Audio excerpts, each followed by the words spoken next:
Good morning everyone, quickly join करो session. Audio video clear है क्या बाबू? एक बार कमेंट कर देना। ऑडियो वीडियो क्लियर है क्या?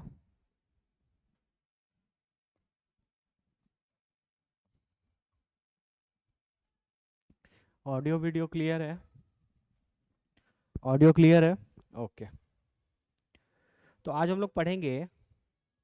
ग्राफ स्टार्ट किया था शायद लास्ट क्लास में, है ना? हम लोग ग्राफ पे कुछ बेसिक क्वेश्चंस भी किए थे। चलो फिर आगे कंटिन्यू करते हैं, कुछ अच्छे क्वेश्चंस करते हैं, उसके बाद फिर आगे बढ़ा जाएगा, है कि नहीं? ठीक है, चलो। तो लेट्स स्टार्ट। देखो ये क्वेश्चन ट्राई करो, देखो कैसे ट्राई सोचोगे इसके बारे में। आपके पास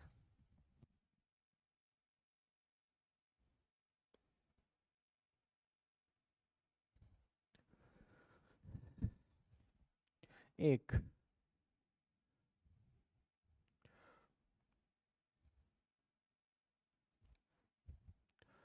वेलोसिटी है मीटर पर सेकंड में, और एक्स एक्सिस पे डिस्प्लेसमेंट है मीटर में। ठीक है। और ये जो ग्राफ है ये कुछ ऐसा जाके फिर ऐसा है। ये ग्राफ है, कुछ करस्पॉन्डिंग वैल्यूज दिए गए हैं यहाँ पे।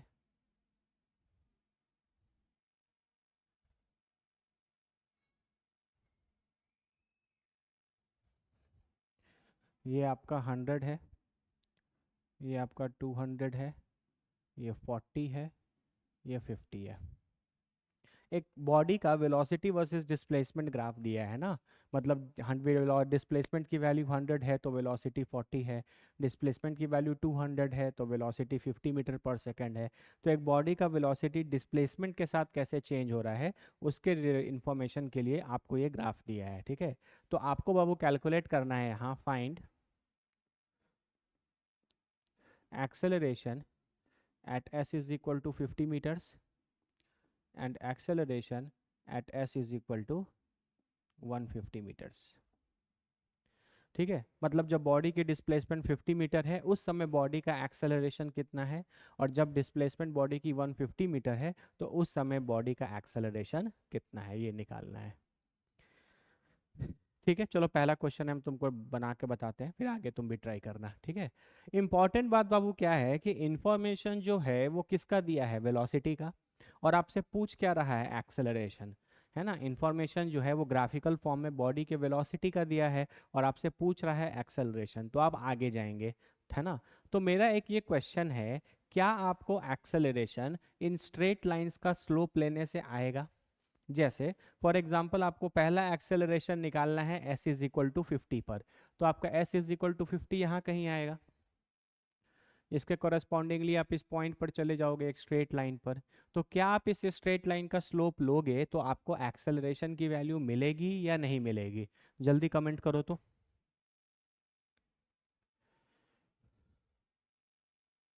हम्म। इस पॉइंट पर अगर आप चले गए तो ये पॉइंट कहाँ पर लाई कर रहा है, स्ट्रेट लाइन पर लाई कर रहा है। तो ये बाबू जो स्ट्रेट लाइन है, अगर आप इस स्ट्रेट लाइन का स्लोप कैलकुलेट करते हो तो क्या आपको एक्सेलरेशन की वैल्यू मिल जाएगी? बिल्कुल सही, वेरी गुड। नहीं मिलेगा। क्यों नहीं मिलेगा? क्योंकि जब बाबू आप इसका स्लोप कैलकुलेट करोगे तो स्लोप को लिखते हो dy बाई डी एक्स। यहाँ y एक्सिस पर क्या है, वेलोसिटी। x एक्सिस पर क्या है, डिस्प्लेसमेंट। क्या dv by D S acceleration होता है? नहीं, dv by D S acceleration नहीं होता है। dv बाई डी टी होता तो एक्सेलरेशन होता। मतलब x एक्सिस पर डिस्प्लेसमेंट के जगह अगर टाइम होता तब हम इस ग्राफ का या इस स्ट्रेट लाइन का स्लोप लेते तो मेरा आंसर आता। समझ रहे हो?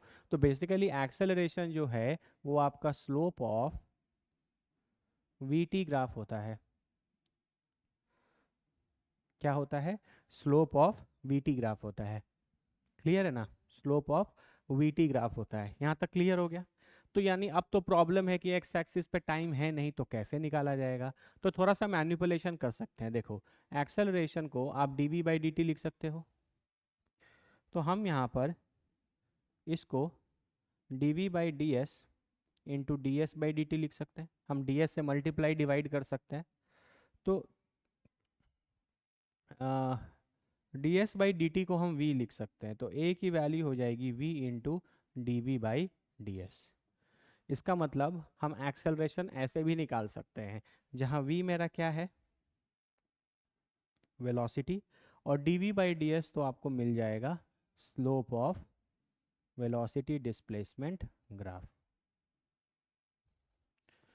है ना। आपके पास वेलोसिटी वर्सेस डिस्प्लेसमेंट का ग्राफ है, तो इनकी स्लोप्स कैलकुलेट कर लोगे तो ये वाला वैल्यू मिल जाएगा और वेलोसिटी निकालना पड़ेगा। इसका मतलब अगर आपको क्वेश्चन में acceleration at S is equal to 50 meters चाहिए, तो ये basically velocity at S is equal to 50 meters into D we by D S at S is equal to 50 meters चाहिए। ये दोनों वैल्यू अगर आप कैलकुलेट कर लोगे तो आप एक्सेलरेशन की वैल्यू निकाल सकते हो। बोलो क्लियर है क्या, है ना। ये थोड़ा सा मैनिपुलेशन है बाबू, है ना, थोड़ा ये सब चीज़ें सीखनी है। ये आज हम लोग लेवल 2 टाइप के क्वेश्चंस करेंगे, ठीक है। पिछले बार तो हमने वो सारे क्वेश्चंस किए थे जहाँ एक्स एक्सिस पे टाइम होता था, लेकिन आज हम लोग वो क्वेश्चंस करेंगे जहाँ एक्स एक्सिस पे टाइम नहीं है।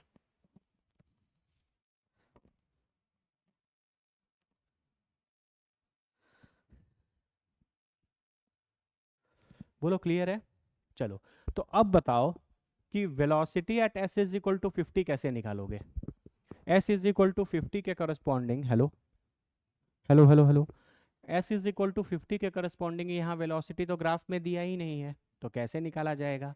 अगर तुम कॉन्सेप्चुअली सोचो, अगर हम इस स्ट्रेट लाइन का इक्वेशन ही निकाल लें, तब तो हम कोई भी एस की वैल्यू पुट करेंगे तो हमको कॉरस्पॉन्डिंगली वी की वैल्यू मिल जाएगी, है ना। तो हम यहाँ पे इक्वेशन निकाल लेते हैं, y is equal to M x plus C, तो ये v is equal to M into S plus C हो जाएगा, क्योंकि y एक्सिस पर वेलोसिटी और x एक्सिस पे डिस्प्लेसमेंट है, ठीक है। ये जो स्ट्रेट लाइन है ये ओरिजिन से पास कर रहा है, इसका y इंटरसेप्ट क्या हो जाएगा, ज़ीरो, ये ज़ीरो हो गया, तो ये v is equal to M S हो गया। स्लोप निकाल सकते हो कैसे, y2 minus Y one by X two minus X one से। y2 कितना है, इस पॉइंट का y2 कितना है 40 minus zero divided by 100 minus zero, ये कितना हो जाएगा 0.4। तो यानी आपका इक्वेशन आ गया 0.4 s। अब आपको वेलोसिटी किस डिस्प्लेसमेंट पे चाहिए, 50 पे चाहिए, तो आप यहाँ पे पुट कर दो, तो v is equal to 0.4 into 50, ये हो जाएगा बाबू 20 मीटर पर सेकेंड। क्लियर है यहाँ तक, 20 मीटर पर सेकेंड। वेलोसिटी की वैल्यू हो गई यहाँ पे 20 मीटर पर सेकेंड, ठीक है।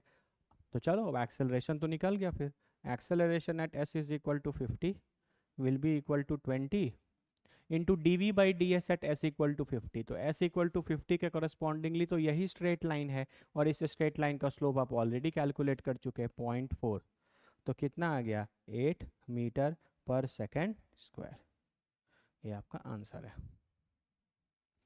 ठीक है। 8 मीटर पर सेकेंड स्क्वायर है ना। आपको लॉजिक समझना पड़ेगा, है ना। जरूरी नहीं है कि हर बार क्वेश्चन बहुत सिंपल ही आ जाए कि एक्स एक्सिस पे टाइम आता है ना। लेकिन अगर एक्स एक्सिस पे टाइम नहीं है, कुछ और चीज़ें हैं, तो आपको हमेशा थोड़ा बहुत दिमाग लगाना पड़ेगा। हम तुमको एक कॉन्सेप्ट सिखाते हैं, जब कभी भी बाबू तुमको एक्स एक्सिस पे टाइम नहीं दिखे ना, तो जो भी यहाँ पे स्ट्रेट लाइन दे या कभी कर्व दे दे, तो तुम उनकी इक्वेशंस निकालने की कोशिश करना, है ना। इक्वेशन अगर तुम निकाल लोगे तो पक्का कुछ ना कुछ करके तुम्हारा आंसर आ ही जाएगा, है ना। हम यहाँ लिख भी देते हैं, if time is not present on x axis, if time is not present on x axis, then try to find the equations of straight line या कर्व,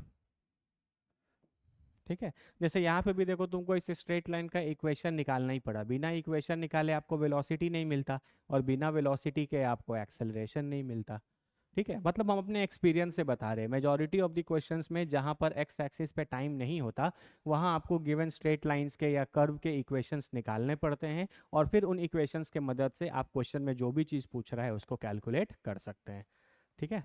चलो, अभी तो दूसरा वाला भी निकालना है। तो acceleration at S is equal to 150 किसके बराबर हो जाएगा, velocity at S is equal to 150 into D we by D S at s is equal to 150। ठीक है, तो velocity S S equal to 150, तो 150 के करस्पॉन्डिंगली फिर आपको क्वेश्चन में डेटा नहीं दिया, लेकिन इस स्ट्रेट लाइन का इक्वेशन निकाल लिया जाएगा, तो हम आराम से निकाल सकते हैं। तो फिर हम करते हैं y is equal to M x plus C, slope निकाल लो। स्लोप क्या हो जाएगा, y2 माइनस y1, इस पॉइंट का y कोऑर्डिनेट है 50 माइनस 40 डिवाइडेड बाई 200 माइनस 100, ये आ जाएगा 0.1। ठीक है, तो ये हो गया y is equal to 0.1 X plus C. Y intercept निकालने के लिए आपके पास दो पॉइंट के कोऑर्डिनेट्स हैं, एक 100, 40 और एक 200, 50। ये स्ट्रेट लाइन तो इन दोनों पॉइंट से पास कर रहा है, तो आप किसी भी एक पॉइंट को इस इक्वेशन में डाल सकते हैं अपने सी की वैल्यू निकालने के लिए, है ना। तो हम ये ले लेते हैं 100 और 40 वाला, तो वाई की वैल्यू हो गई 40, ये 0.1 इंटू 100 प्लस सी, तो सी की वैल्यू हो गई 30। देखो ना, 10, 40 माइनस 10 करोगे तो 30 आ जाएगा। तो आपका इक्वेशन आ गया, इक्वेशन हो गया v is equal to 0.1 s plus 30। अब आपको वेलोसिटी कितने डिस्प्लेसमेंट पे चाहिए, 150 पे चाहिए, तो यहाँ पे v हो जाएगा 0.1 into 150 plus 30, that will be equal to 45 meter per second, है ना। अब इस वैल्यू को उठा के यहाँ डाल दो, वेलोसिटी कितनी हो गई 45, और D F D we by D S at S equal to 150, तो एस इक्वल टू 150 के करस्पॉन्डिंगली यही ये पॉइंट आएगा, और ये पॉइंट इसी स्ट्रेट लाइन पर लाई कर रहा है, तो स्लोप यही स्ट्रेट लाइन का होगा जो ऑलरेडी आप निकाल चुके हैं 0.1, तो ये हो गया 0.1, this will be 4.5 metre per second square. This is your answer. बोलो क्लियर है क्या बाबू, है ना। तो ये इस तरीके से आप क्वेश्चंस को बना सकते हैं जब आपके पास एक्स एक्सिस पे टाइम ना हो। देखो एक्स एक्सिस पे टाइम रहता है तो उसके सारे क्वेश्चंस हमने लास्ट क्लास में किए थे, है ना, किए थे। वहाँ पर क्या था, बेसिकली स्लोप ले लिया, एरिया ले लिया, तो उनसे मेरी चीज़ें निकल जाती थी। लेकिन यहाँ एक्स एक्सिस पे टाइम नहीं था, तो इस वेलोसिटी वर्सेस एस ग्राफ का जो स्लोप होगा वो आपको एक्सेलरेशन नहीं देगा, तो थोड़ा सा मैनिपुलेशन करके एक्सेलरेशन निकालना पड़ा। प्रैक्टिस करोगे तो धीरे धीरे आइडिया लग जाएगा। एक बार अच्छे से देख लो बाबू, कोई डाउट है तो देख लो, नहीं तुम लोग आगे बढ़ेंगे।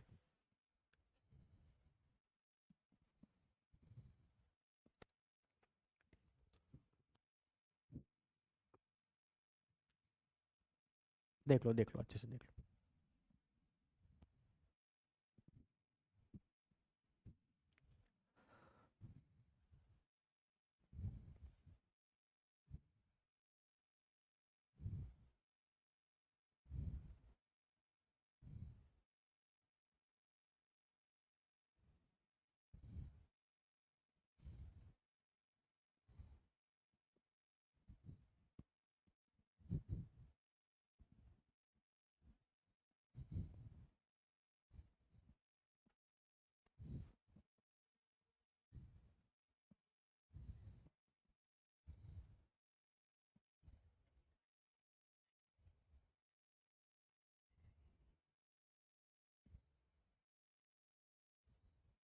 तो चालू, 1 घंटा लगेगा कम से कम।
चलो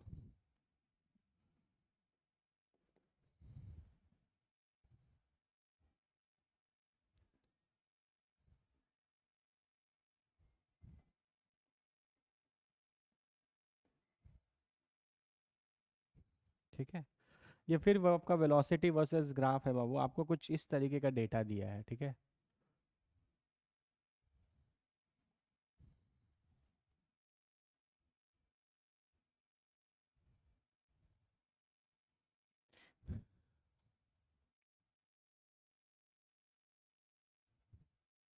ये 3 है, ये 15 है, ये 60 है, ये 120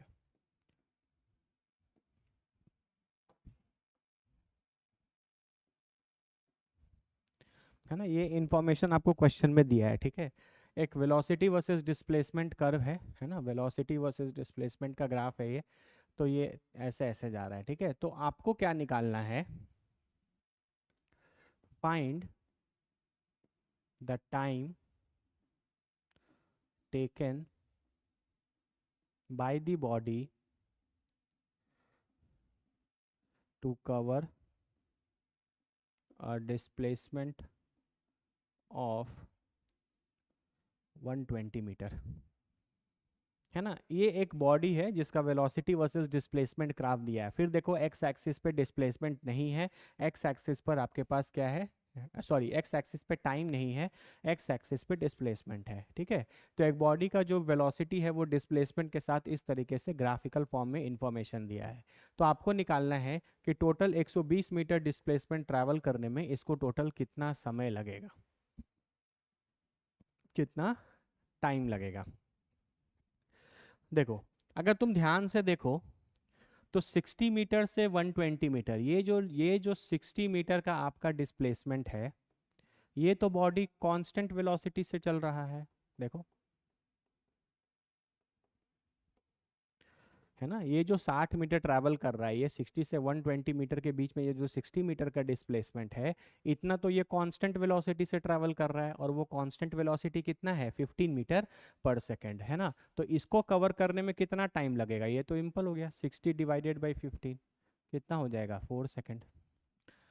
अरे 60 मीटर का डिस्टेंस वो 15 के कांस्टेंट स्पीड से चल रहा है, तो टोटल टाइम कितना लगेगा उतना कवर करने में, 4 सेकेंड लगेगा।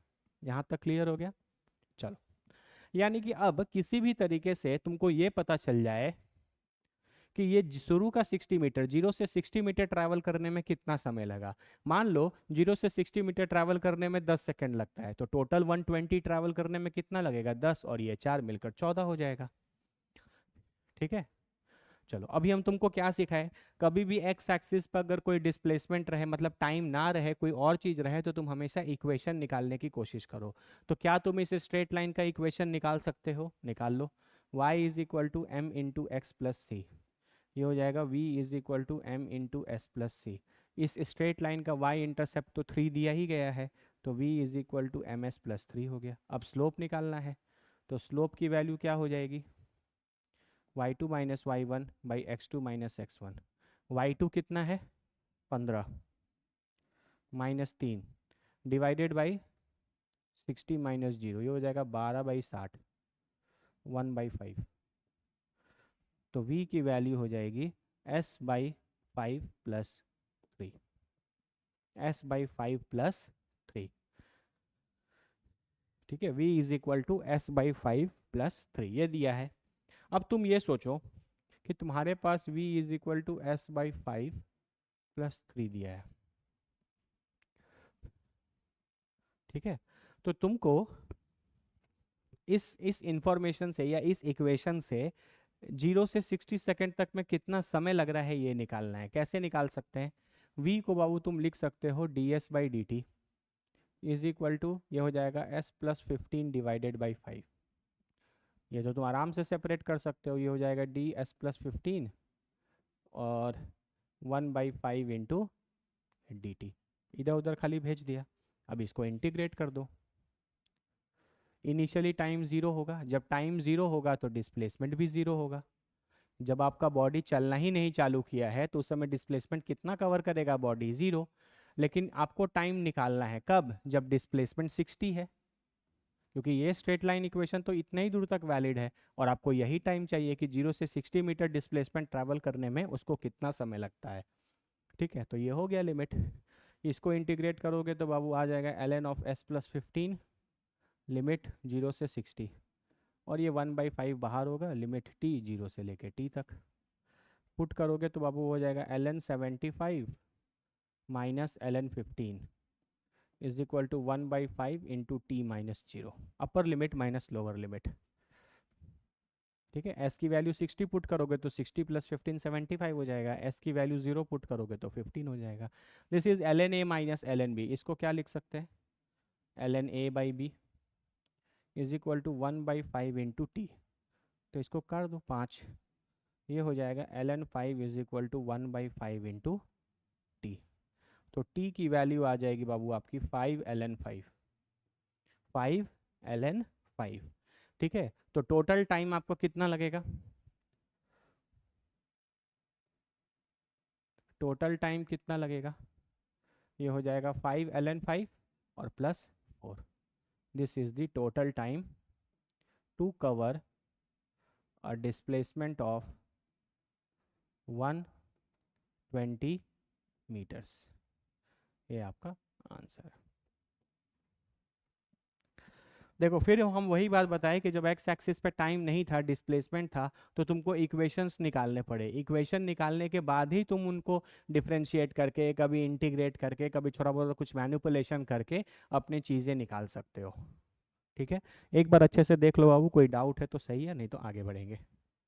ट्राई करो, देखो उसको।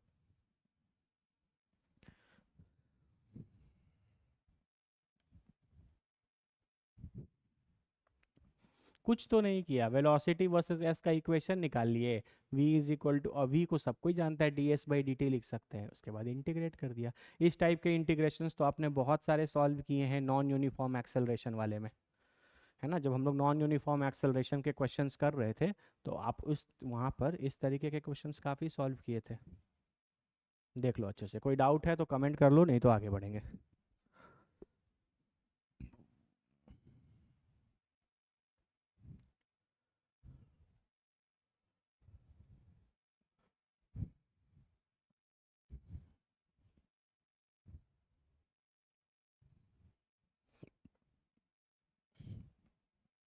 चलो,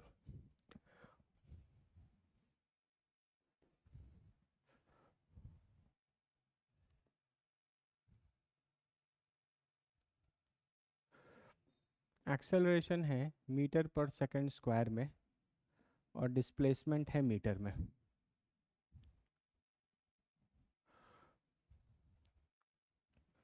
ये जो वैल्यू है ये है 22.5 और ये है 150। ठीक है, एक्सेलरेशन की वैल्यू दी गई है 22.5 मीटर पर सेकंड और डिस्प्लेसमेंट की वैल्यू यहाँ पर 150 दी गई है।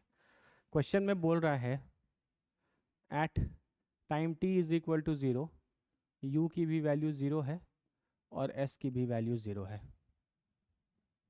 ठीक है, मतलब time t is equal to 0 पर इनिशियली बॉडी रेस्ट पर है, और ये तो बट ऑब्वियस सा बात है, जब बॉडी चल ही नहीं रहा है तो उस समय डिस्प्लेसमेंट तो 0 ही होगा। तो ये लिखने का तरीका होता है, इन्फॉर्मेशन गिवन है, आपको निकालना है find velocity at s is equal to 60 meters, है ना। एक्सेलरेशन वर्सेस डिस्प्लेसमेंट का ग्राफ दिया है, आपको वेलोसिटी निकालना है at s is equal to 60 metres.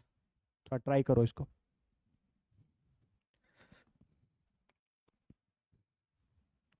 Try करो, ट्राई करो, है ना। वही देखो यहाँ पे, फिर यहाँ पे एक्स एक्सिस पे टाइम नहीं है, तुम क्या करो, तुम इसे स्ट्रेट लाइन का इक्वेशन निकालने की कोशिश करो, तो तुम्हारे पास acceleration as a function of displacement आ जाएगा। फिर तुम देखो एक्सेलरेशन को क्या लिख सकते हो कि तुम्हारा डिजायर्ड रिजल्ट जो है वो आ जाए। ठीक है।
चलो देखो, हम पहले इसका इक्वेशन निकालते हैं। तो इक्वेशन निकालने के लिए हम वही लिखेंगे, y is equal to M x plus C.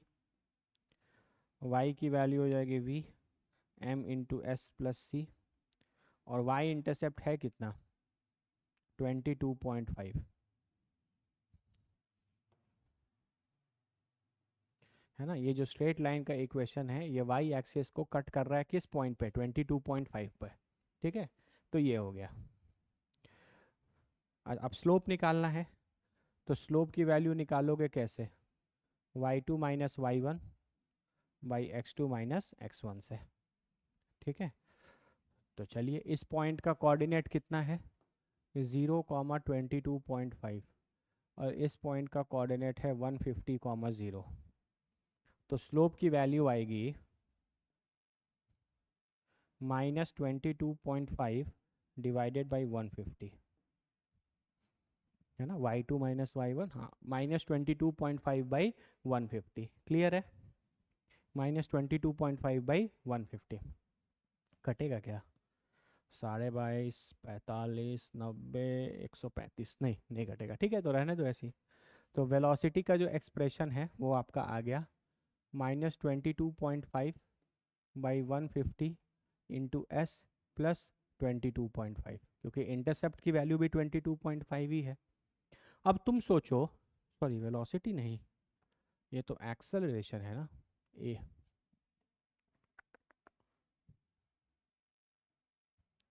तो एक्सेलरेशन की वैल्यू इस तरीके से आ गई। अब आपको क्वेश्चन में निकालना है वेलोसिटी जब s की वैल्यू 60 मीटर है ना। तो velocity at s is equal to 60 meter, तो बाबू तुम तब निकाल पाओगे या तब निकालने की निकालोगे जब तुम्हारे पास एक साइड वेलोसिटी हो और एक साइड डिस्प्लेसमेंट हो, तो तुम कुछ इंटीग्रेट कर सकते हो।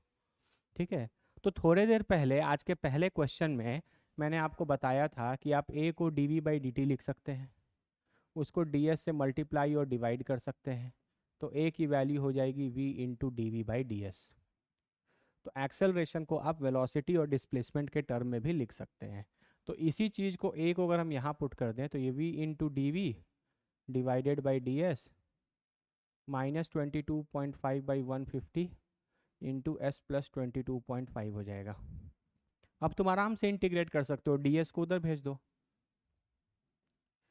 -22.5/150 s into D S plus 22.5 into D S. ठीक है, और अब तुम इसको इंटीग्रेट कर दो।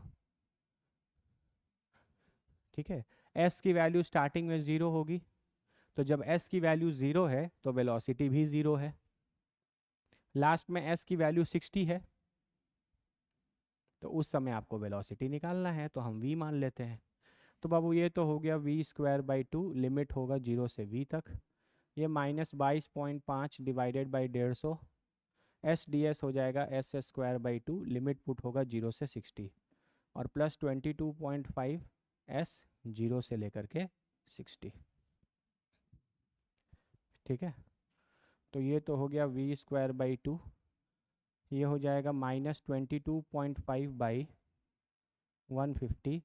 3600 का स्क्वायर हो जाएगा, 60 का square 3600 divided by 2 1800, minus zero put करोगे तो जीरो ही हो जाएगा, प्लस 22.5 इंटू 60 माइनस जीरो।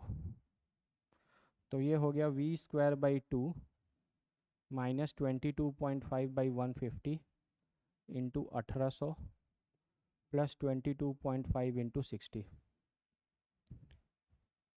ये कट जाएगा कितने बार में, 12 बार में। तो बाबू v²/2, इसको सॉल्व कर लो, अब तो इजी है चीज़ है।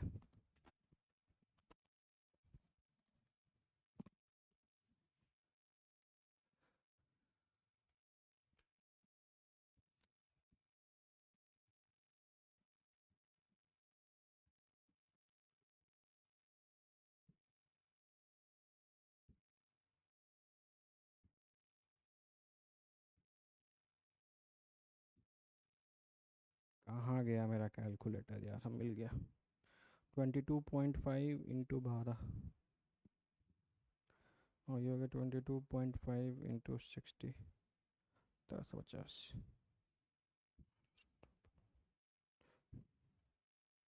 इसको सॉल्व करोगे बाबू तो टोटल आएगा 1080। तो वी स्क्वायर हो जाएगा 2160। इसका 2160 का रूट 46.47 मीटर पर सेकंड। ये आपका हो गया आंसर। 46.47 हो गया आपका यहाँ पे आंसर। बाबू देखिए, आप लोग कैलकुलेटर इस्तेमाल मत करिएगा, ठीक है। हम लोग भी स्टूडेंट थे तो कैलकुलेटर नहीं मिलता था, ठीक है। आज हम कैलकुलेशन फास्ट करने के लिए ज़रूर कर लें, लेकिन आप लोग कोशिश कीजिएगा कैलकुलेट करने का। या आपके पास ऑप्शंस भी रहता है, आप ऑप्शन से भी एलिमिनेट कर पाओगे कि नियरेस्ट आंसर क्या होगा, ठीक है। ये क्लियर हो गया सबको? तो हम हमेशा बोल रहे हैं ना, जब तक आपके पास एक्स एक्सिस पे टाइम नहीं है तब तक तुम्हारे पास सबसे अच्छा तरीका है इक्वेशन निकाल लो, और इक्वेशन को ही डिफरेंशिएट करो, इंटीग्रेट करो, उसमें कुछ मैनिपुलेशन करो, आपका जो भी क्वेश्चन में पूछा है वो निकल जाएगा, ठीक है। अच्छे से देख लो, कोई डाउट है तो, नहीं तो फिर आगे बढ़ेंगे।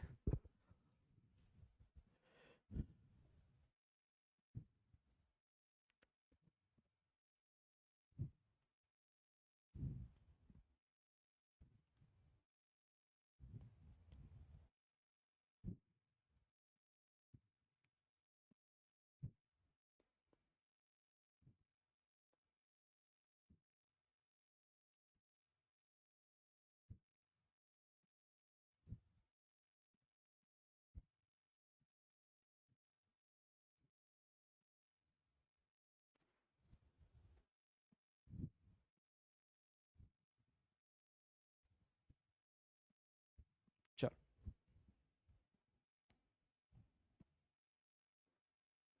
एक इसी टाइप का एक और क्वेश्चन है, देखो इसको ट्राई करो।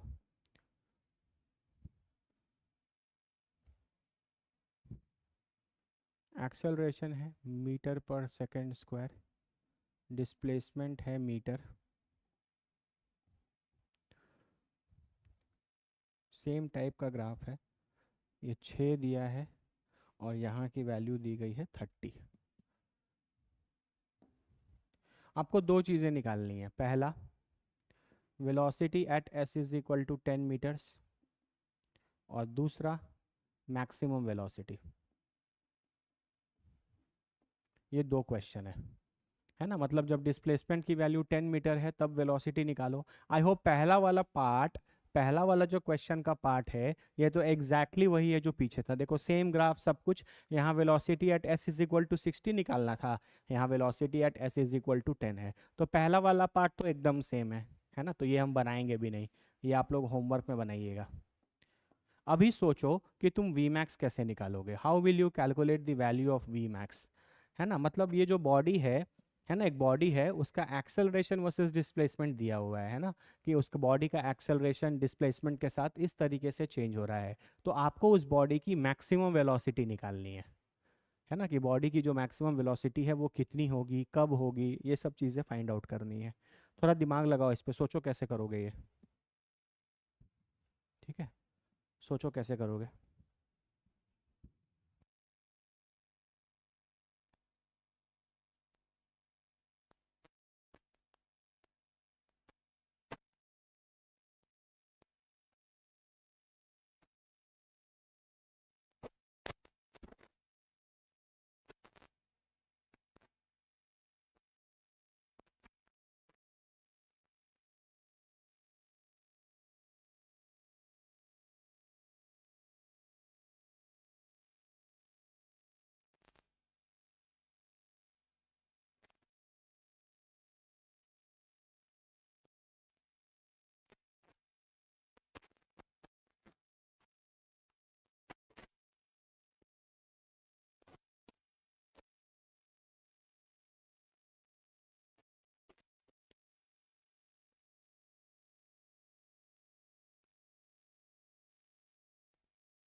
आइडिया लगा?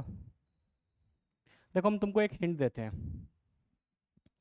जब कभी भी आपको किसी भी चीज़ का मैक्सिमम या फिर मिनिमम वैल्यू फाइंड आउट करना होता है, तो आप हमेशा ब्रह्मास्त्र लगाइए। आप यहाँ पे कॉन्सेप्ट यूज़ करिए मैक्सिमा मिनिमा का। आप यहाँ कॉन्सेप्ट यूज़ कीजिए मैक्सिमा मिनिमा का। आप तुम कोशिश करो कि एक वेलोसिटी निकल जाए, वेलोसिटी का एक फंक्शन निकल जाए। ठीक है, जैसे यहाँ एस है तो कोशिश करो कि velocity as a function of s ही निकल जाए। Acceleration as a function of s तो तुम इसके इक्वेशन से निकाल सकते हो, उसमें कुछ मैनिपुलेशन करने की कोशिश करो ताकि velocity as a function of S निकल जाए। ये जब निकल जाएगा तो तुम इसको क्या करोगे, डिफ्रेंशिएट कर सकते हो, D we by D S को ज़ीरो के बराबर कर सकते हो। तो यहाँ से तुमको क्या मिलता है, पॉइंट ऑफ मैक्सिमा या मिनिमा। इस केस में मैक्सिमा निकल जाएगा, और फिर इस पॉइंट को यूज़ करके तुम मैक्सिमम वैल्यू निकाल सकते हो। ये सारी बातें हमने बेसिक मैथ्स में कवर की हैं, है ना। हम हमेशा बताए थे कि फिजिक्स में जो बहुत बार ऐसा क्वेश्चन आता है जब आपको किसी चीज़ की मैक्सिमम या मिनिमम वैल्यू निकालनी हो, तो वहाँ पर आपको आपका मैक्सिमम मिनिमम का कॉन्सेप्ट, डिफरेंशिएशन का कॉन्सेप्ट ज़रूर हेल्प करेगा। ठीक है, देखो कैसे कर सकते हो।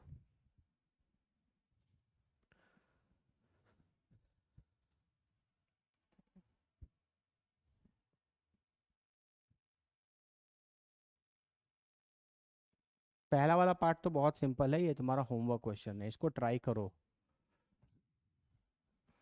हाँ, आपसे अच्छा क्वेश्चन है। मान लो इस टाइप का कोई ग्राफ देकर आपको बॉडी की मैक्सिमम वेलोसिटी पूछ ले, तो इस टाइप के अच्छे क्वेश्चन है, लेवल 2 टाइप के हैं, मेंस वगैरह में भी आ सकते, मेंस वगैरह में भी आ सकते हैं।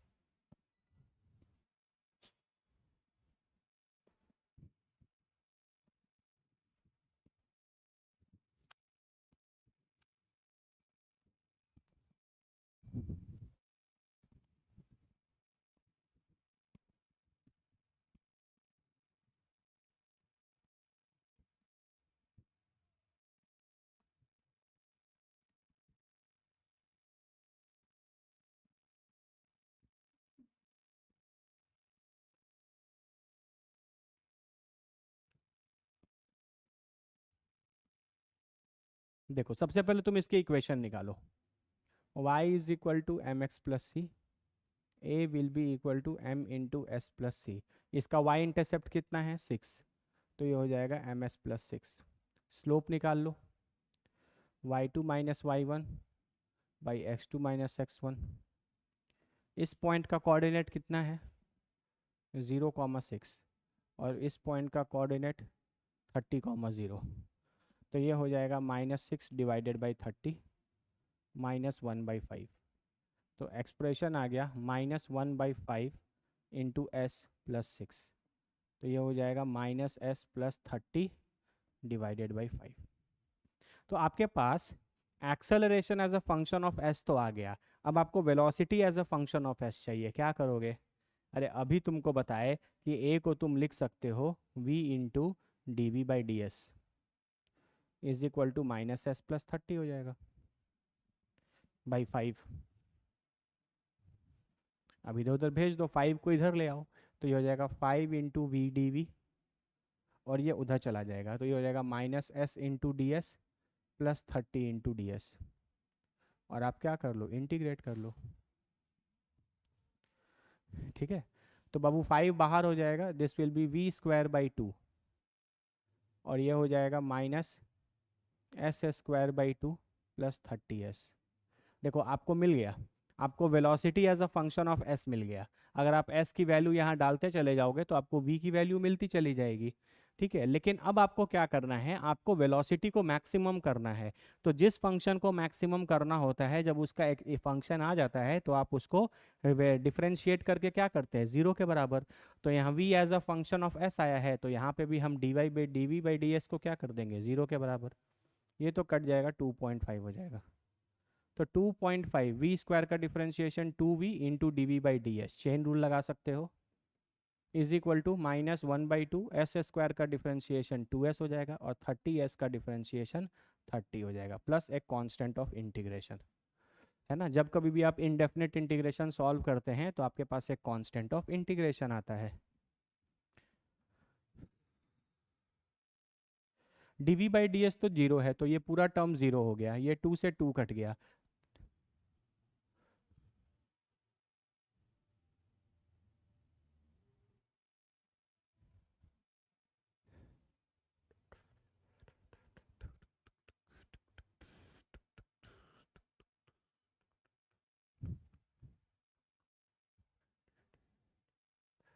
ठीक है, तो यहाँ पे जीरो की वैल्यू आ गई,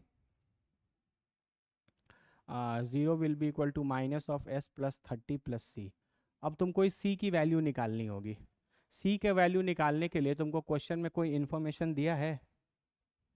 हाँ, क्वेश्चन में एक इन्फॉर्मेशन यही वाला आपका दिया है, time T is equal to zero पे यू की वैल्यू ज़ीरो है और एस की वैल्यू ज़ीरो है। वही इनिशियली बॉडी रेस्ट पे है, तो यानी एस की वैल्यू जब ज़ीरो है तो यू की भी वैल्यू क्या है, ज़ीरो।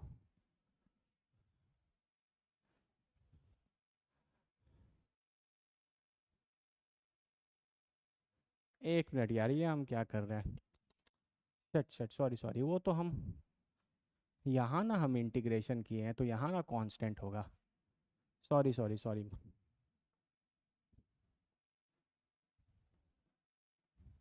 मेरा भी दिमाग ना कभी कभी। तो ये हम इंटीग्रेशन यहाँ पर किए थे, तो हम यहाँ एक कांस्टेंट लगाए, यहाँ तो हम डिफरेंशिएट कर रहे हैं। तो ये हो जाएगा 2.5 वी स्क्वायर का differentiation 2v into D we by D S, ये चेन रूल से, क्योंकि s के रेस्पेक्ट में डिफरेंशिएट कर रहे हैं। ये -1/2 इंटू 2s हो जाएगा, 30s का डिफरेंशिएशन 30 और कांस्टेंट का differentiation 0। D we by D s zero ही है, तो d we by D s zero होगा तो ये पूरा टर्म जीरो हो जाएगा, ये 2 से 2 कट जाएगा, तो यहाँ से वैल्यू आएगी s is equal to 30 meters. है ना, जब भी आप डिफरेंशिएट करके जीरो करते हो तो आपको पॉइंट ऑफ मैक्सिमम मिलता है। यानी आपको ये पता चल गया कि जब डिस्प्लेसमेंट की वैल्यू 30 डिग्री होगी, 30 मीटर होगी, उसी समय आपका जो वेलोसिटी है वो मैक्सिमम होगा। ठीक है, तो आपका एक्सप्रेशन ये है, 2.5 2.5 we square equal to minus of s square by 2 plus 30s plus सी। अब सी की वैल्यू देखो, तुम्हारे पास वेलोसिटी का इक्वेशन है, यहाँ एस की वैल्यू 30 डालोगे तो तुमको मैक्सिमम वेलोसिटी मिल जाएगा, क्योंकि तुमको पता चल गया है कि वेलोसिटी की maximum value S equal to 30 meter पर है। लेकिन ये सी नहीं पता, अब ये सी को निकालना पड़ेगा। तो इस सी को निकालने के लिए आपको कोई इन्फॉर्मेशन क्वेश्चन में दिया है? मैंने हमेशा बताया है कि कांस्टेंट ऑफ इंटीग्रेशन को वैल्यू निकालने के लिए आपको इन्फॉर्मेशन क्वेश्चन में दिया होगा। तो यहाँ पर ध्यान से देखो, time t is equal to zero पे u भी जीरो है और s भी जीरो है, तो लिख सकते हो कि s की वैल्यू जीरो है तो वेलोसिटी भी क्या है, जीरो। तो ये जीरो हो गया, s जीरो तो ये सब जीरो हो गया, प्लस c, तो यहाँ से c की वैल्यू जीरो आ गई। तो तुम्हारा एक्सप्रेशन हो गया 2.v square minus S square by 2 plus 30s, इतना। c की वैल्यू खत्म। अब पुट कर दो s की वैल्यू 30 मीटर, इसमें पुट कर दो, तो ये 2.5 we square will be equal to 30 का स्क्वायर कितना हो जाएगा, 900, 900 divided by 2 -450 plus 30 into 30 is 900, तो 2.5 we square will be equal to 450। तो यहाँ से वी स्क्वायर हो जाएगा 450 डिवाइडेड बाई 2.5, कितने बार में जाएगा यार ये?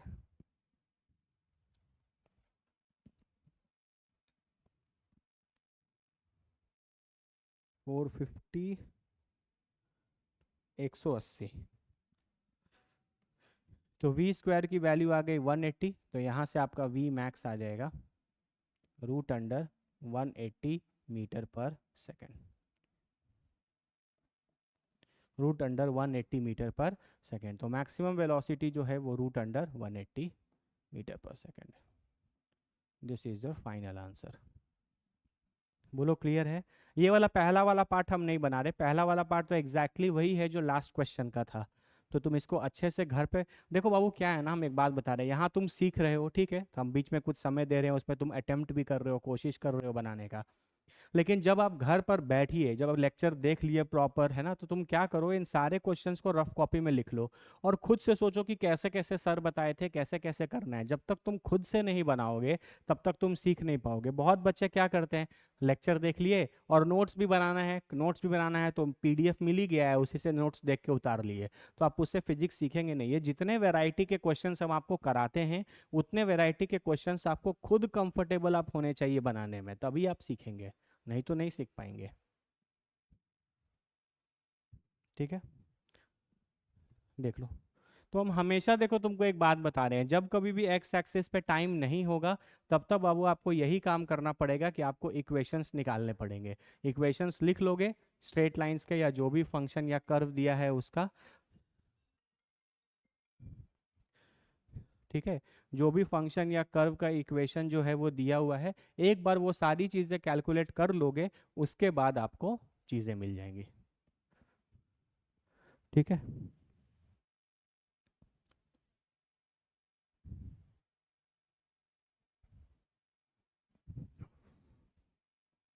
देख लो एक बार अच्छे से।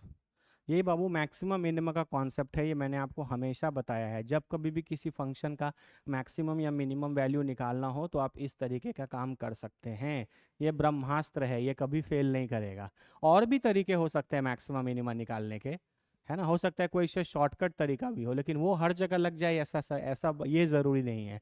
लेकिन इस तरीके का कॉन्सेप्ट अगर आप समझ गए कि जिस चीज़ की मैक्सिमम वैल्यू निकालनी है, सबसे पहले उसका एक इक्वेशन निकालो, उस इक्वेशन को डिफरेंशिएट करके जीरो के बराबर करो, तो वहां से आपको पता चल जाएगा कि मेरा वो फंक्शन किस पॉइंट पर मैक्सिमा या मिनिमा है ना, तो उसको पॉइंट ऑफ मैक्सिमा या मिनिमा बोल सकते हैं। और फिर उस वैल्यू को यूज करके आप वापस से अपने इस फंक्शन में डाल दो तो आपको वैल्यू मिल जाएगा। मैंने जो बात यहाँ पर लिखा था वही बात मैंने यहाँ मैथमेटिकली किया है। ठीक है, कोई दिक्कत?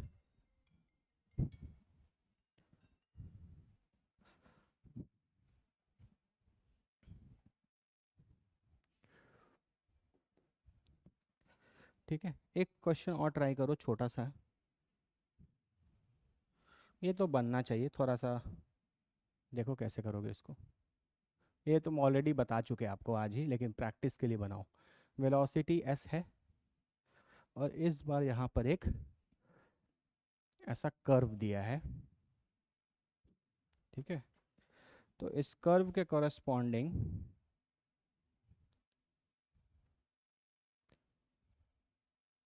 एक पॉइंट दिया है, ये 3 है, डिस्प्लेसमेंट मीटर में है और वेलोसिटी मीटर पर सेकंड में है, और ये वाला वैल्यू 4 है।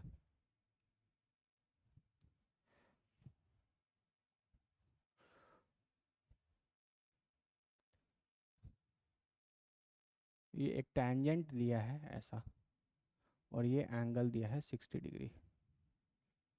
ठीक है, तो आपको निकालना है acceleration at S is equal to 3 meter.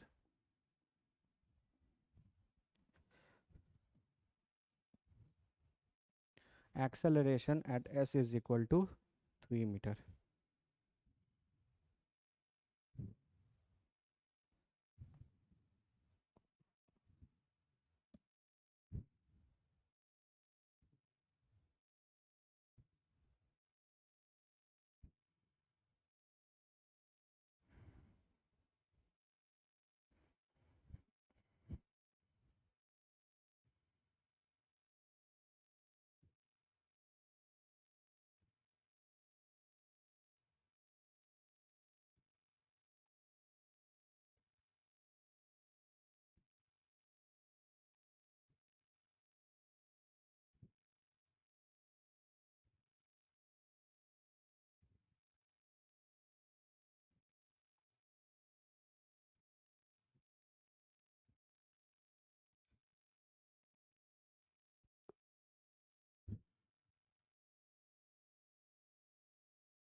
चलो करो इसको, देखो।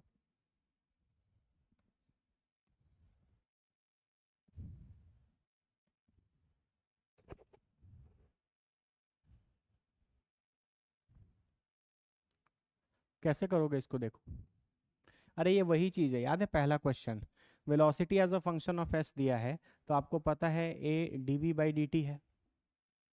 बस इसी को डी एस से मल्टीप्लाई डिवाइड कर लो, यही मैनिपुलेशन बार बार यूज हो रहा है, V into D we by D S. इसका मतलब acceleration at S is equal to 3 will be velocity at S is equal to 3 into D we by D S at S is equal to 3। तो velocity at S is equal to 3 आपको question में दिया हुआ है, कितना, 4। लेकिन D we by D S at S is equal to 3 कैसा मिलेगा? इस बार ये कर्व है, तो एस इज इक्वल टू 3 पर देखो क्या ड्रॉ किया है, ये टैंजेंट। और ये जो टैंजेंट है, ये आपका एक्स एक्सिस से ये एंगल 60 दिया है, तो ये एंगल 120 हो जाएगा। तो इसका स्लोप आप इससे निकाल सकते हो, स्लोप हो जाएगा m is equal to tan 120। तो ये हो जाएगा टैन 1 इंटू 90 प्लस 30, ये हो जाएगा कॉट 30 माइनस कॉट 30 डिग्री कितना होता है, -√3। ठीक है, तो हो गया, निकल गया। Acceleration at S is equal to 3 will be, velocity at S is equal to 3 4 दिया ही हुआ है, और ये हो जाएगा -√3, that is -4√3 meter per second square is the answer. -4√3 meter per second square आपका क्या हो गया, आंसर। तो इस टाइप के छोटे मोटे लॉजिकल क्वेश्चंस मैनिपुलेशंस के साथ आप एक्सपेक्ट कर सकते हैं, नीट के पेपर में एक्सपेक्ट कर सकते हैं, मेंस के पेपर में एक्सपेक्ट कर सकते हैं।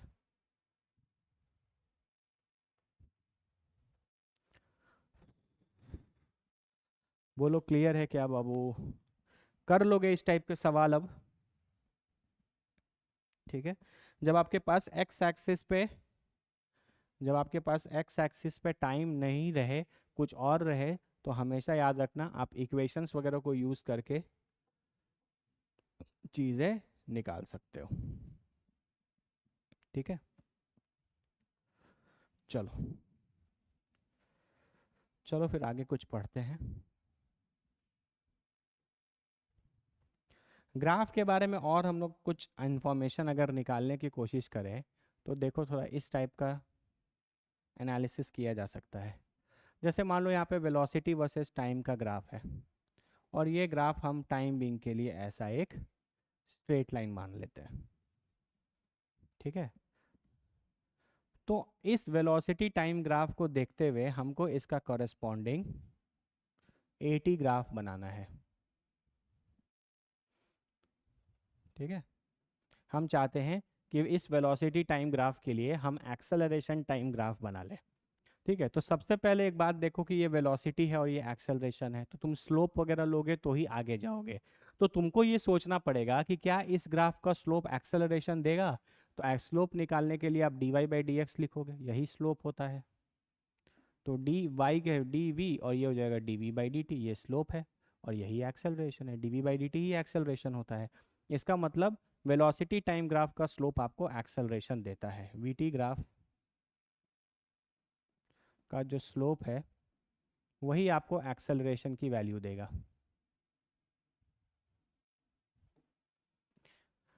अब जब भी तुम इस ग्राफ को देखोगे, मतलब इस ग्राफ का स्लोप निकालना है, तो ये ग्राफ तुमको दिख कैसा रहा है, स्ट्रेट लाइन। और एक स्ट्रेट लाइन जब भी दिखे तो उसका स्लोप हमेशा कांस्टेंट होता है, ये बात तो सबको पता है। बेसिक मैथ्स में भी मैंने आपको बताया है, एक स्ट्रेट लाइन का स्लोप कांस्टेंट होता है। इसका मतलब क्या है?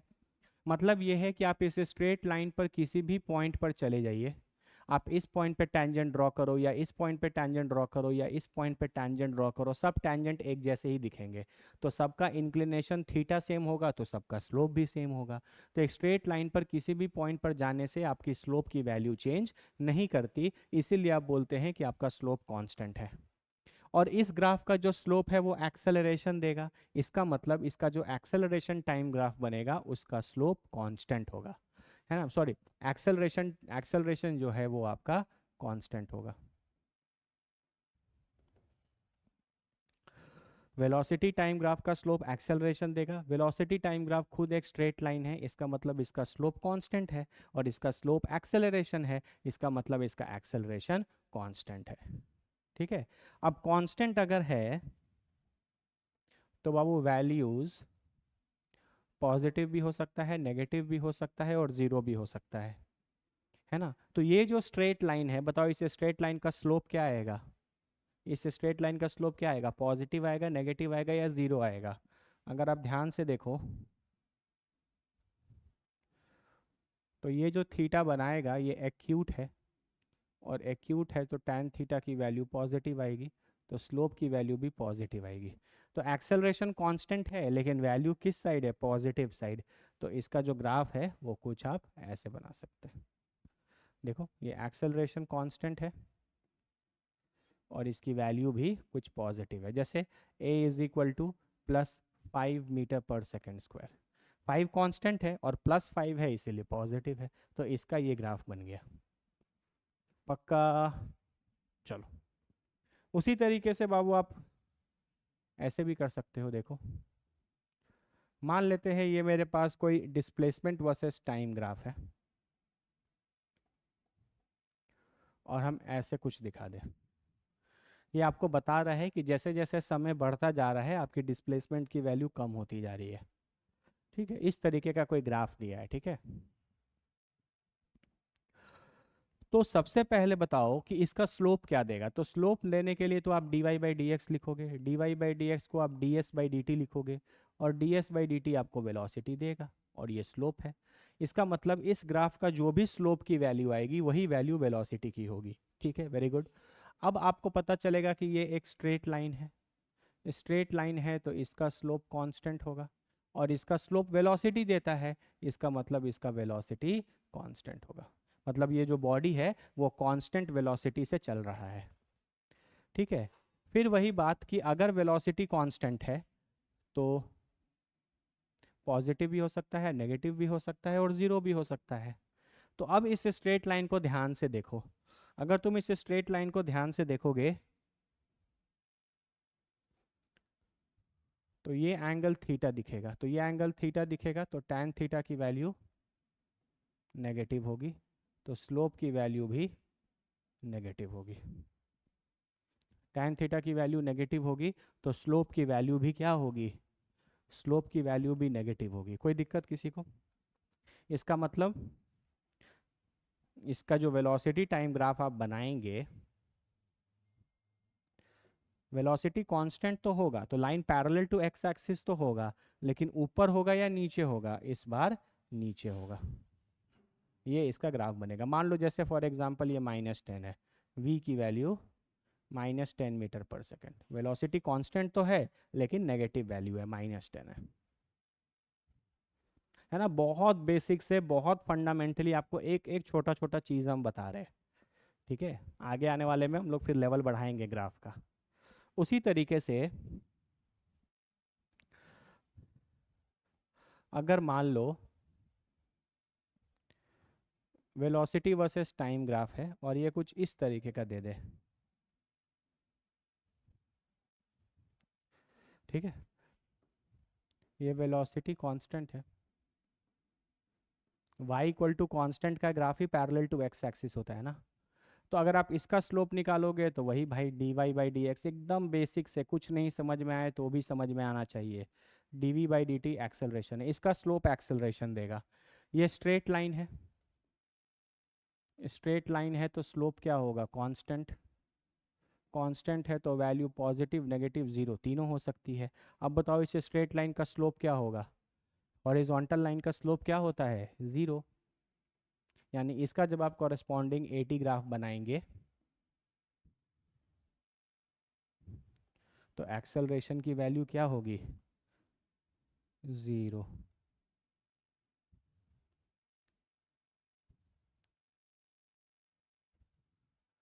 है ना, ये एक्सेलरेशन वर्सेस टाइम है, ये होगी एक्सेलरेशन की value 0 metre per second square. वो लोग क्लियर है क्या बाबू? कोई दिक्कत किसी तरीके का? चलो हम देखते हैं तुम कितना सीखे। एक क्वेश्चन ट्राई करो। बहुत इजी क्वेश्चन है ये सब, प्रैक्टिस करने के लिए, बेसिक सिखाने के लिए कर रहे हैं।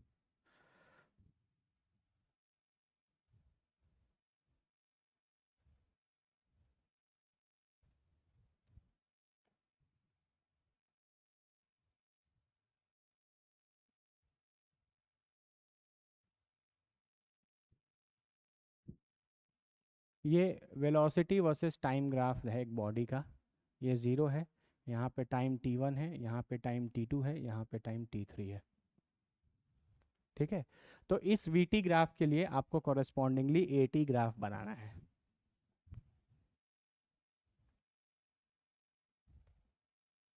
ठीक है, ये एक्सेलरेशन है, ये टाइम है। सोचो कैसे बनाओगे, बनाओ रफ कॉपी में, रफ कॉपी में बनाओ फटाक से।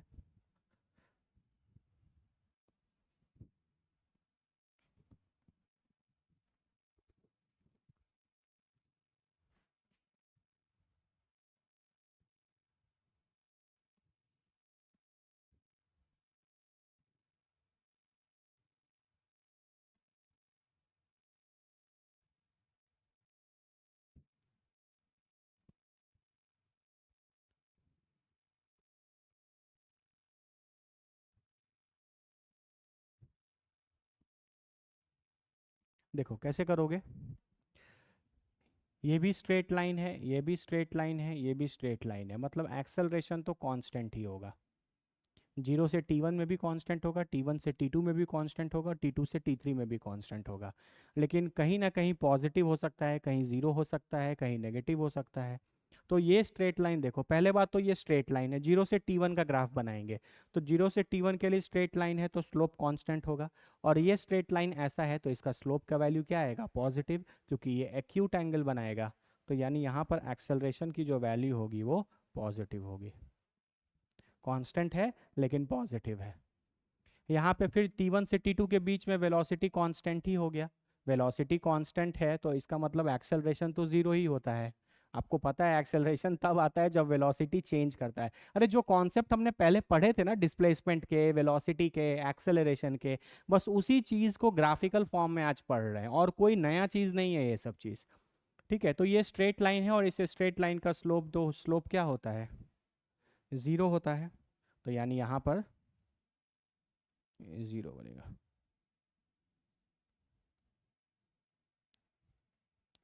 ठीक है, तो यहाँ आपका एक्सेलरेशन ज़ीरो हो गया, यहाँ आपकी एक्सेलरेशन की कुछ पॉजिटिव वैल्यू होगी। यहाँ पर देखो स्ट्रेट लाइन है तो स्लोप कांस्टेंट होगा, लेकिन इस स्ट्रेट लाइन का स्लोप क्या होगा, नेगेटिव। ये हो गया। तो ये जो वेलोसिटी टाइम ग्राफ आपने यहाँ पर बनाया है उसका कॉरेस्पॉन्डिंगली ये एक्सेलरेशन टाइम ग्राफ है। ठीक है, अगर ये डिस्प्लेसमेंट वर्सेस टाइम होता तो यही ग्राफ इसका वेलोसिटी वर्सेस टाइम हो जाता, क्योंकि डिस्प्लेसमेंट टाइम होता तो इसका स्लोप वेलोसिटी देता। वेलोसिटी टाइम ग्राफ है तो इसका स्लोप एक्सेलरेशन दे रहा है। मेन इंपॉर्टेंट बात क्या है बाबू, आपको कॉन्सेप्ट समझ में आना चाहिए। अगले क्लास में जब हम लोग बहुत अलग अलग वेराइटी के क्वेश्चंस करेंगे तो आपको ये बेसिक फंडामेंटल क्लियर होना चाहिए कि स्ट्रेट लाइन दिख रहा है तो स्लोप कांस्टेंट होगा। फिर उस स्ट्रेट लाइन को देखो, है ना, वो उसका स्लोप पॉजिटिव है, नेगेटिव है, या जीरो है, या क्या है, उसके कॉरस्पॉन्डिंगली आपको ग्राफ बनाने होंगे।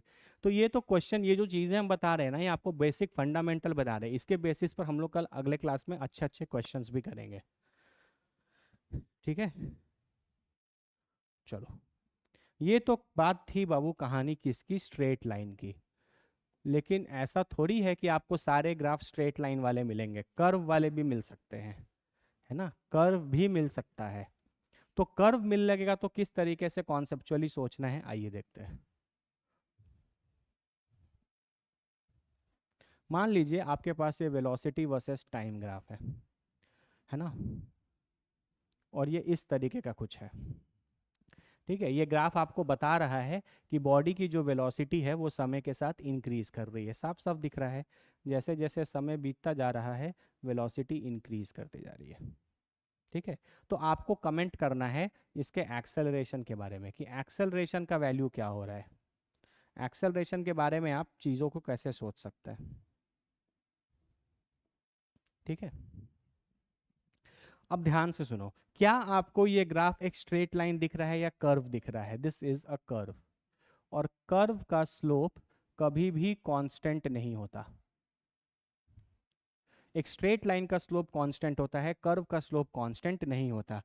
कहने का मतलब है कि आप इस पॉइंट, इस कर्व पे अगर अलग अलग पॉइंट लेंगे और वहां पे टैंजेंट ड्रॉ करेंगे तो हर टैंजेंट का जो स्लोप है वो अलग अलग आएगा। कर्व का स्लोप कभी भी कांस्टेंट नहीं होता, है ना। तो कोई भी चीज अगर कांस्टेंट नहीं होता तो फिर यहाँ से दो बातें निकल सकती हैं, या तो वो इंक्रीजिंग होगा और या नहीं तो डिक्रीज होगा।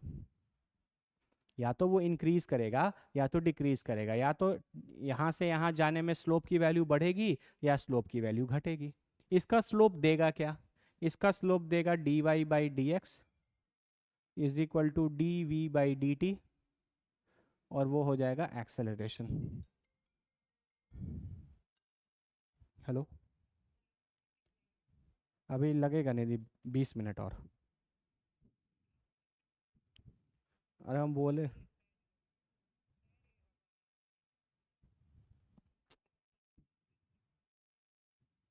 हम बोले थे ना इसलिए कि लेट होगा। चलिए, ठीक ठीक। कर्व का वैल्यू जो स्लोप है बाबू वो कांस्टेंट होगा। इंक्रीजिंग है या डिक्रीजिंग है, बोलो क्लियर है? इंक्रीजिंग है या डिक्रीजिंग, ये चेक करना है। तो इसका स्लोप आपको देगा क्या? DV by D T. मतलब इस ग्राफ का जब आप स्लोप लेंगे तो आपको एक्सेलरेशन मिलेगा। ये बात क्लियर हो गया। एक्सेलरेशन कांस्टेंट नहीं, वेरिएबल होगा, ये बात भी क्लियर हो गया, क्योंकि ये कर्व है, एक्सेलरेशन की वैल्यू कांस्टेंट नहीं होगी। अब एक्सेलरेशन की वैल्यू इंक्रीज करेगी या डिक्रीज करेगी, ये आपको पता लगाना है। तो इसको पता लगाने के लिए हम इस कर्व पे दो तीन पॉइंट ले लेते हैं, ए बी सी, और इन तीनों कर्व्स पे हम जाके एक एक पॉइंट पे हम एक एक टैंजेंट ड्रॉ कर देते हैं। फिर टैंजेंट का जो स्लोप आएगा वही तो होता है भाई टैंजेंट का। तो हम यहाँ पे वैल्यू जाएंगे, ये हो गया थीटा वन, ये हो गया थीटा टू, और ये हो गया थीटा थ्री। अंधा भी देख के बता देगा कि जैसे जैसे आप यहाँ पर जा रहे हैं आपके एंगल्स इंक्रीज कर रहे हैं। इसका मतलब theta three is greater than theta two is greater than theta one. तो tan theta three will be greater than tan theta two will be greater than tan theta one. इसका मतलब m3 will be greater than m2 will be greater than m1। और slope ही acceleration है, मतलब a3 will be greater than a2 will be greater than a1। इसका मतलब acceleration जो है वो इंक्रीज करेगा समय के साथ। जैसे जैसे टाइम इंक्रीज करता जाएगा वैसे वैसे एक्सेलरेशन की वैल्यू इंक्रीज करती जाएगी। ठीक है, जैसे जैसे समय इंक्रीज करता जाएगा एक्सेलरेशन की वैल्यू भी इंक्रीज करती जाएगी। इस तरीके से आपको ग्राफ के केस में सोचना है। ग्राफ का स्लोप या कर्व का स्लोप जो होता है वो कभी भी कांस्टेंट नहीं होता। इसका मतलब क्या है पता है? देखो, पहले बात तो बाबू वेलोसिटी, यहाँ पे जो स्लोप्स हैं हर जगह देखो एंगल एक्यूट है। इसका मतलब स्लोप का वैल्यू या एक्सेलरेशन का वैल्यू पॉजिटिव होगा और वो समय के साथ इंक्रीज करता जाएगा। मतलब एक्सेलरेशन की वैल्यू पहले 2 मीटर पर सेकेंड स्क्वायर थी, मान लो t1 टाइम पे। फिर तो एक्सेलरेशन की value 3 metre per second square हो जाएगी किसी t2 टाइम पे। और एक्सेलरेशन की वैल्यू मान लो 4 मीटर पर सेकेंड स्क्वायर हो जाएगी t3 टाइम पर। t3 will be greater than t2 will be greater than t1। समय के साथ एक्सेलरेशन की वैल्यू बढ़ते जा रही है, समय के साथ इसका स्लोप जो है वो इंक्रीज करता जा रहा है। कोई दिक्कत? चलो, ग्राफ इस तरीके का भी हो सकता था। ये है आपका वेलोसिटी वर्सेस टाइम ग्राफ। ये भी यहाँ पे, ये भी समय के साथ वेलोसिटी इंक्रीज कर रहा है, यहाँ पे भी समय के साथ जो वेलोसिटी है वो इंक्रीज कर रहा है। ठीक है, लेकिन हम लोग कमेंट करेंगे इसके स्लोप के बारे में। सबसे पहला बात क्या बोलोगे? कर्व है, कर्व है तो स्लोप कांस्टेंट नहीं होगा। कांस्टेंट नहीं है तो या तो इंक्रीज करेगा या तो डिक्रीज करेगा। इसका स्लोप देगा क्या? DV by D T, acceleration देगा। तो अब इसका स्लोप इंक्रीज करेगा या डिक्रीज करेगा, इसके लिए फिर हम इस कर्व पर कितने पॉइंट्स लेंगे? 3 पॉइंट, एक point, B point, C point. ये देखो टैंजेंट, टैंजेंट, टैंजेंट।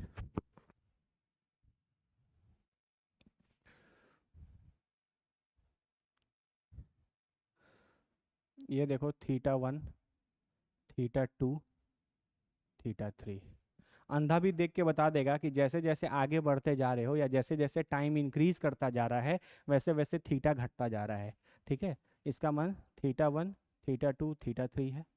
इसका मतलब tan theta 1, tan theta 2, tan theta theta 3 है। तो ये m1 फिर m2 फिर m3। इसका मतलब a1 फिर a2 फिर a3। इसका मतलब एक्सेलरेशन देखो, सारे जो एंगल्स हैं वो एक्यूट हैं। इसका मतलब एक्सेलरेशन की वैल्यू पॉजिटिव होगी क्योंकि स्लोप पॉजिटिव होगा। लेकिन समय के साथ एक्सेलरेशन, समय के साथ स्लोप डिक्रीज करता जा रहा है, तो समय के साथ एक्सेलरेशन घटता जाएगा। तो टाइम के बढ़ने से एक्सेलरेशन की वैल्यू घटी जाएगी। ठीक है, तो इसी चीज़ को आप उल्टा कर सकते हो। मान लो पहले एक्सेलरेशन 4 था, बाद में कितना हो गया, 3 हो गया, फिर कितना हो गया, 2 हो गया। तो ये T1 है, ये T2 है, ये T3 है। ठीक है, तो क्या बोलोगे, T1 will be T3 will be T2 will be T1। तो एक्सेलरेशन की वैल्यू पॉजिटिव तो है क्योंकि किसी भी पॉइंट पर देखो एंगल हमेशा एक्यूट ही बन रहा है, लेकिन समय के साथ एक्सेलरेशन की वैल्यू जो है वो घट रही है। बॉडी पहले 4 मीटर पर सेकेंड स्क्वायर से एक्सेलरेट कर रहा था, मतलब हर सेकेंड बॉडी की वेलोसिटी 4 मीटर पर सेकेंड से चेंज हो रही थी। फिर कुछ समय के बाद एक्सेलरेशन घट के 3 हो गया। अब बॉडी की वेलोसिटी 3 मीटर पर सेकेंड से इंक्रीज होगी। अब फिर थोड़ा देर के बाद एक्सेलरेशन कम हो गया, तो अब बॉडी की वेलोसिटी हर सेकेंड 2 मीटर पर सेकेंड से चेंज होगी। है ना, तो ये भी सही है, ये भी सही है, लेकिन फ़र्क इतना है कि इसमें स्लोप इंक्रीज करता जा रहा है और इसमें स्लोप डिक्रीज करता जा रहा है। हालांकि ये ग्राफ ये भी इंक्रीजिंग है, ये भी इंक्रीजिंग है, तो आप इसको बोल सकते हो कि ये इंक्रीजिंग नेचर का ग्राफ है।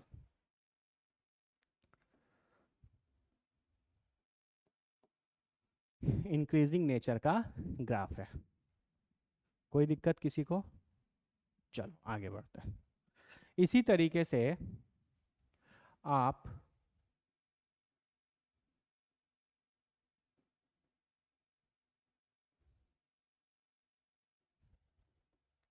डिक्रीजिंग नेचर को भी समझ सकते हैं। देखो,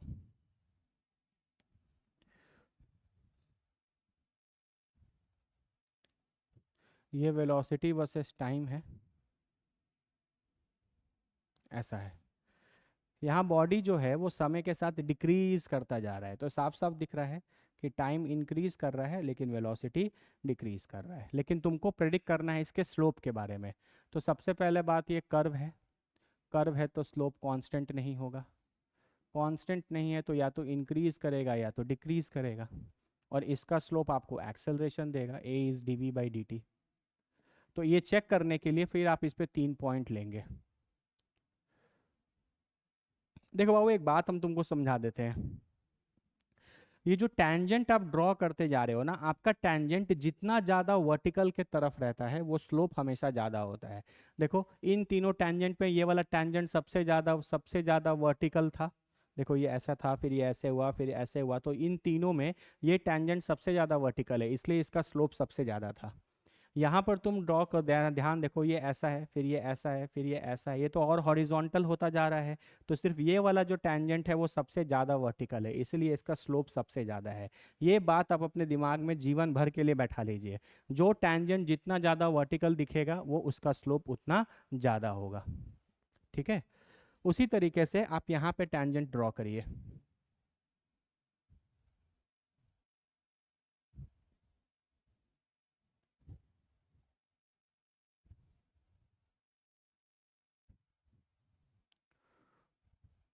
थीटा 1, थीटा 2, थीटा 3। ठीक है, अगर तुम ध्यान से देखो, ये टैंजेंट ऐसा है, फिर ये टैंजेंट ऐसा है, फिर ये टैंजेंट, तो ये तो नीचे आते आते हॉरिजॉन्टल होने लगा। यानी सबसे इंक्लाइंड या सबसे वर्टिकल ये वाला टैंजेंट है, तो सबसे ज़्यादा स्लोप भी इसी का होगा। तो आप बोल सकते हो कि m1 will be greater than m2 will be greater than m3। इसका मतलब a1 will be greater than a2 will be greater than a3। इसका मतलब जैसे जैसे समय बीतता जा रहा है आपका एक्सेलरेशन का वैल्यू भी घटता जा रहा है। हमेशा याद रखना, जो टेंजेंट जितना ज़्यादा वर्टिकल होगा उसकी स्लोप की वैल्यू उतनी ज़्यादा होगी। ठीक है, ये टेंजेंट ऐसा है, फिर ये टेंजेंट ऐसा हो गया, फिर ये टेंजेंट ऐसा हो गया, तो ये जब तो हॉरिजॉन्टल के तरफ देखो, ऊपर से नीचे आ रहे हो तो वर्टिकल नहीं, आपका टेंजेंट हॉरिजॉन्टल होता जा रहा है, तो सबसे ज़्यादा वर्टिकल ये है, तो इस वाले पॉइंट का स्लोप सबसे ज़्यादा होगा, मतलब इस पॉइंट पर एक्सेलरेशन सबसे ज़्यादा होगा, और जैसे जैसे समय बीतता जाएगा एक्सेलरेशन की वैल्यू कम होती जाएगी। ठीक है, दूसरा इंपॉर्टेंट बात यह है कि ये डिक्रीजिंग नेचर है, वेलोसिटी डिक्रीज कर रहा है, वेलोसिटी जब डिक्रीज करता है तो रिटार्डेशन आता है, और रिटार्डेशन आता है तो एक्सेलरेशन का जो मैग्नीट्यूड है वो नेगेटिव होता है। वो आपको ऐसे भी पता चल जाएगा कि ये सारे जो एंगल हैं वो ऑब्ट्यूज हैं, और ऑब्ट्यूज है तो स्लोप की वैल्यू नेगेटिव होगी, इसका मतलब एक्सेलरेशन की वैल्यू नेगेटिव है ना। तो एक्सेलरेशन की वैल्यू नेगेटिव है, बॉडी की वेलोसिटी समय के साथ घटते जा रही है, ये रिटार्डेशन है, एक्सेलरेशन का मैग्नीट्यूड नेगेटिव आएगा, लेकिन उसमें भी वो घटता चला जाएगा, मतलब समझते हो, मतलब पहले एक्सेलरेशन की वैल्यू हो सकता है -5 मीटर पर सेकेंड स्क्वायर हो किसी t1 टाइम में, बाद में उसकी एक्सेलरेशन की वैल्यू घट के -4 मीटर पर सेकेंड स्क्वायर हो जाए किसी t2 टाइम में, और a3 की वैल्यू हो जाए -3 मीटर पर सेकेंड स्क्वायर किसी t3 टाइम में। ठीक है, तो जैसे जैसे समय बीतता जा रहा है t3 is greater than t2 is greater than t1, आपका एक्सेलरेशन जो है वो डिक्रीज करता जा रहा है सारे ही नेगेटिव वैल्यूज, क्योंकि है तो सब रिटार्डेशन ही, लेकिन एक्सेलरेशन का मैग्नीट्यूड घट रहा है, मतलब रिटार्डेशन का मैग्नीट्यूड घट रहा है। पहले हर सेकंड बॉडी की वेलोसिटी 5 मीटर पर सेकंड से डिक्रीज कर रही थी, फिर कुछ समय के बाद हर सेकंड बॉडी की वेलोसिटी 4 मीटर पर सेकंड से डिक्रीज करने लगी, फिर कुछ समय के बाद आपके बॉडी की वेलोसिटी 3 मीटर पर सेकंड से डिक्रीज करने लगी। तो ये मतलब होता है इस तरीके के ग्राफ का। ठीक है, बहुत ध्यान से बाबू ये सब आप अगले क्लास में पढ़ के आइएगा, क्योंकि अगले क्लास में हम लोग इन सब पर क्वेश्चंस करेंगे, और क्वेश्चंस करेंगे तो यही सारी बातें हम डायरेक्टली बोलेंगे। ठीक है, ऐसा भी हो सकता था, वेलोसिटी वर्सेस टाइम ग्राफ है, ठीक है, वेलोसिटी वर्सेस टाइम ग्राफ है, तो फिर आप बोल सकते हो वही सब चीज़, कर्व है, स्लोप जो है वो कांस्टेंट नहीं होगा, कांस्टेंट नहीं होगा तो या तो इंक्रीज करेगा या डिक्रीज करेगा, इसका स्लोप आपको देगा क्या, एक्सेलरेशन देगा।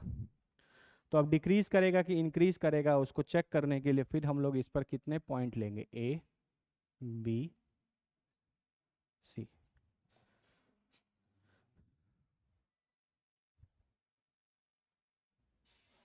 ये चीज़ है। ठीक है, अब तुम बताओ ये टैंजेंट और ये टैंजेंट में से सबसे ज़्यादा वर्टिकल कौन सा टैंजेंट है।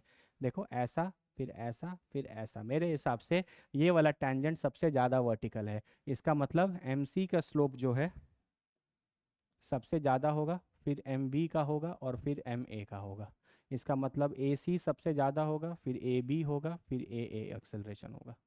इसका मतलब यहाँ पे जैसे जैसे समय बढ़ रहा है आपकी एक्सेलरेशन की वैल्यू बढ़ रही है, क्योंकि जैसे जैसे समय बीतता जा रहा है आपका ये जो स्लोप है, ये जो टैंजेंट है वो ज़्यादा वर्टिकल होता जा रहा है, जो टैंजेंट जितना ज़्यादा वर्टिकल होगा उसका स्लोप उतना ज़्यादा होगा, और इस स्लोप्स का जो वैल्यू है वो एक्सेलरेशन का वैल्यू है, तो समय के साथ एक्सेलरेशन की वैल्यू इंक्रीज करती चली जाएगी। लेकिन अगर आप ध्यान से देखो तो हर जगह जो एंगल है वो आपका ऑब्ट्यूस ही होगा, तो एक्सेलरेशन का जो मैग्नीट्यूड है वो नेगेटिव है। बाबू ये रिटार्डेशन ही है ना, आप बेसिक फंडामेंटल से चलो, ठीक है, देखो ये भी वेलोसिटी डिक्रीज कर रहा है समय के साथ, यहाँ पे भी वेलोसिटी डिक्रीज कर रहा है समय के साथ, जब भी वेलोसिटी डिक्रीज करता है वो रिटार्डेशन होता है, और उसका magnitude a equal to negative ही आता है, तो ये सब नेगेटिव हैं, लेकिन नेगेटिव में भी ये इंक्रीज करता जा रहा है, मतलब टाइम t1 पर अगर a1 की वैल्यू आप बोलो -2 मीटर पर सेकेंड स्क्वायर, तो टाइम t2 पर a2 की वैल्यू हो जाएगी -3 metre per second square, time t3 पर वैल्यू हो जाएगी मान लो -4 मीटर पर सेकेंड स्क्वायर, तो t3 is greater than t2 is greater than t1, है ना।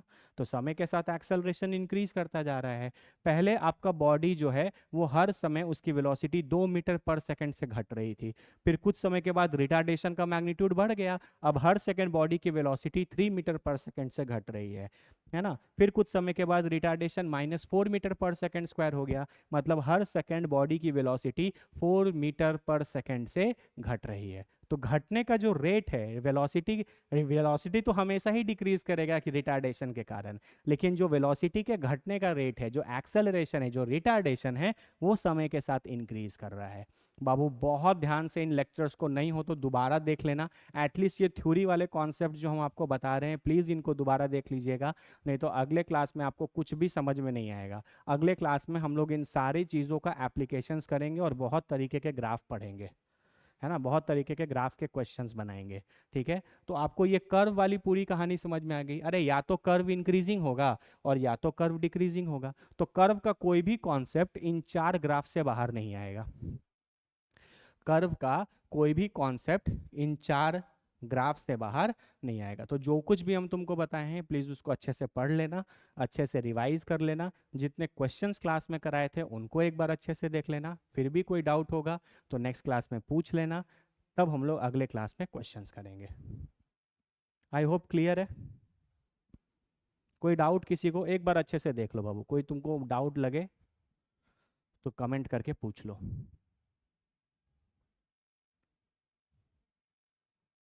ये इंक्रीजिंग है, यहाँ वेलोसिटी बढ़ रहा था तो एक्सेलरेशन की वैल्यू पॉजिटिव ही आएगी। दोनों केस में वेलोसिटी घट रहा है तो एक्सेलरेशन की वैल्यू नेगेटिव आएगी। इसमें घटने का रेट घट रहा था, इसमें घटने का रेट बढ़ रहा था, लेकिन वेलोसिटी घट ही रहा था दोनों ही केस में।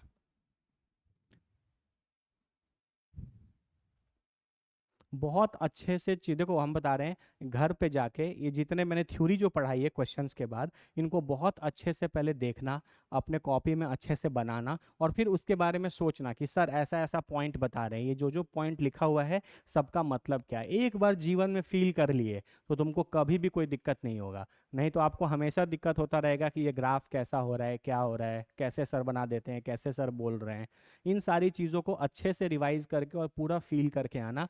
बाकी क्वेश्चंस तुम अगले क्लास में देखना, तुमसे सारे बन जाएंगे अगर तुमको ये सब बेसिक लेवल पे सारे कॉन्सेप्ट्स आते हैं तो।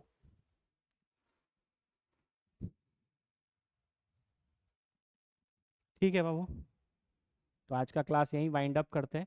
आज मैंने लेवल 2 टाइप के क्वेश्चंस आपको कराए थे ग्राफ से रिलेटेड। पिछले बार कराए थे सिंपल वाले जहां एक्स एक्सिस पे टाइम था, आज वो सारे क्वेश्चंस कर रहे थे जहां एक्स एक्सिस पे टाइम नहीं था। अब इस टाइप के बेसिस पे तुम कोई भी क्वेश्चन कहीं से भी बना सकते हो, you are free to solve any question from anywhere.